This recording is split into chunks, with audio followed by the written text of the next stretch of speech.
Okay, this is the driveway, and you can see it's broken up, tree roots. Obviously they're telegraphing through, it's cracked up driveways. Only as they affect the drainage and the house, you know, but a driveway out here is beyond the scope of this inspection. But look at that. And then coming over here on the curb, you know, we haven't run a lawn sprinkler system. You know, the ground's, I mean, it's August. I mean, now it's September. In North Texas, I mean, our yards die if we don't have irrigation systems.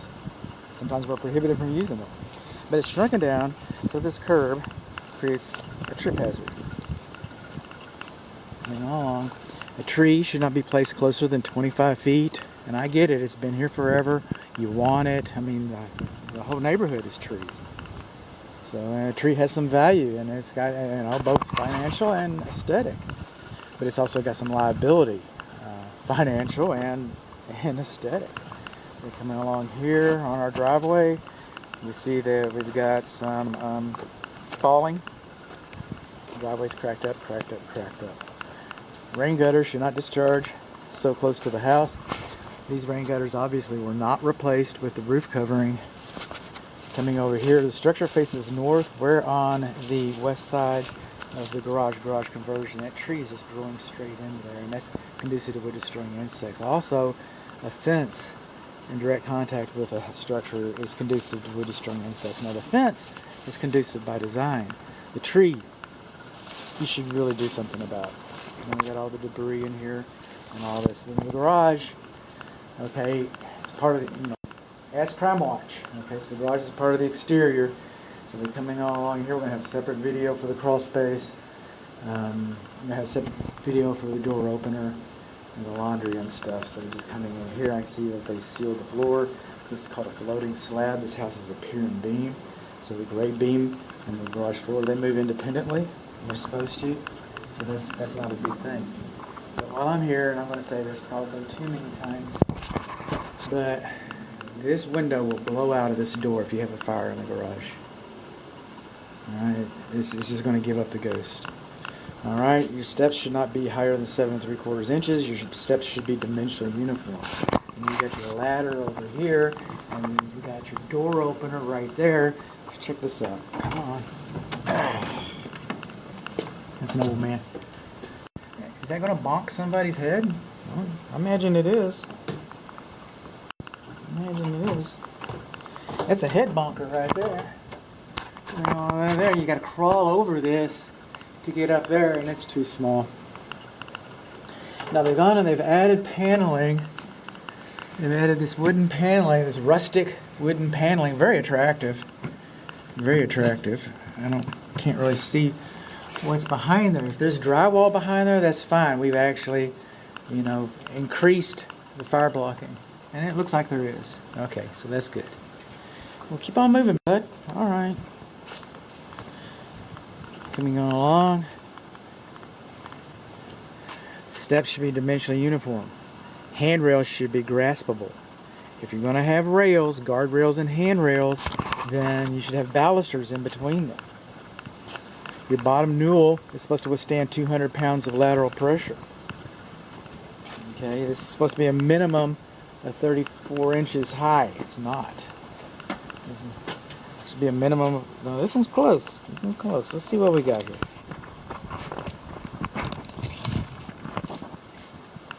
Come on, 36. 37. There we go. I got my 34. Oh, just barely. You know what? So we don't have our baluster rails and our newel post. Look at that. So it's not graspable. We do not have our balusters, or spindles some people call them. But it's high enough. 200 pounds, I'm not testing it. Okay, moving on along. What we're learning here is that this house has been freshly painted. Okay, probably for resale. I get it. If I was reselling my house, if I was selling my house, I'd paint it too. Now all these sidings, these windows, where they come through the siding, there's supposed to be Z-bar flashing between the real wall and the outside of the window, and the siding goes between it. It's supposed to have Z-bar flashing there and Z-bar flashing at the top of your top horizontal casement. And We don't have, there's a Z-bar flashing up there. That one. Okay. That's questionable. But we do have Z-bar flashing of our window fenestrations. But we do not have the casement. We do not have Z-bar flashing above the windows themselves. I'll get my way. Rain gutter should discharge 10 feet away from the structure. These rain gutters are full of leaves and debris. Rain gutter butt in. Okay, it's supposed to be a minimum of 1 inch away from the siding. So we don't have that. Dry soil conditions. Yuccas. We do not have the casement over this window. Okay, the casement over there that we got by the skin of our teeth. In fact, we don't have casement over the garage car entry. If you can fit a car in there, that's a half a garage. The car won't. The motorcycle will. A lot of them. Okay, but we do not have the Z-bar flashing over here, and we don't have the Z-bar flashing over the windows. The rain gutter doesn't discharge water far enough away again. Now come over here, we got this interesting thing. Foundation's kind of poured. I'm not sure how much of this house is original and how much of it's been added onto. It's obviously been added onto more than once. Okay, we got some kind of a grounding rod over here. I'm not sure what that's for. Alright.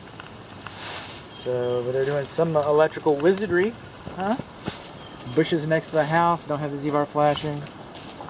Now, this is a good place. It's on both sides, but that's the original attic insulation, ventilation. Okay, and now we've mixed our ventilation. We've put some turbines up there, but I also got to say that attic is just as hot as a firecracker. There's another one. Okay, those are supposed to be passive. Air is supposed to come in and out, in and out. Of course, they're not, because we added turbines on the top. So no, those have by default become air intake vents. And the bottom third of the attic is not insulated. Don't have the Z-bar flashing. Bushes next to the house, fence conducive. I got a condensing unit video coming up, but I was running out of time and space. And this condensing unit is overfused. In the video, upcoming video, it's going to be improperly. That's why you read your report. In the upcoming video, it's going to be improperly identified as being underfused, but it's overfused, which means that the circuit breaker will allow this condensing unit to run for an extended period of time without tripping in critical mode, which could cause it to lose some of its longevity. This condensing unit is 13 years old. They're engineered on paper to last 20. They may last 25, they may last 30, but Las Vegas is going to give you 14 years. That's about how long they last around here. And this unit is 13 years old. And it has an R410A refrigerant in it. And a lot of people, have been conditioned. We've been lulled into a comfort zone of thinking that, hello? I can't let you in. My insurance won't let you in. I'm sorry. No, I'm inspecting this for the owners. But no, it's the lady on the sign. She'll let you see it. We saw it on the internet, but my niece was interested in it. Well, that's the only thing I can tell you. Okay. So, at 13 years, this condensing unit's done just about everything it's supposed to do. Oh, and we've been lulled into a sense of compliancy, comfort. And we're like, oh, it's got the 410, that's the new stuff. It's got the 410, that's the new stuff. 410 was new once upon a time, but it's no longer manufactured in the United States. It's no longer legally imported into the United States. There are stockpiles of it. You will be able to get it serviced, but you want to keep a warranty on this. I'm just saying, because of its age and the refrigerant. And I'm not telling you which warranty to get, but you probably don't have an extended warranty left from the manufacturer. So, and I get it, that's kind of a controversial thing. Home inspectors aren't here to sell home warranties, and a lot of home warranties have mixed reviews, so do your homework accordingly. Sometimes a home warranty isn't worth the comfort.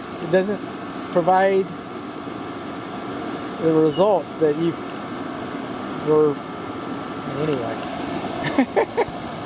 I'm gonna have a whole video about this deck. All right, but we got wood ground contact, we got debris in the deck, the handrail. The handrail's too low. This is the house, this is the roof. Flashing's the same, flashing's the same. Then I have a whole video about the electrical. And coming on in here, we got storage. And I only know what's behind, I can only guess what's behind there. I can kind of peek, but there's not a gate or anything. Is there a door at the back of this? Maybe. Is there a snake in here? I don't know. I don't know what to tell you.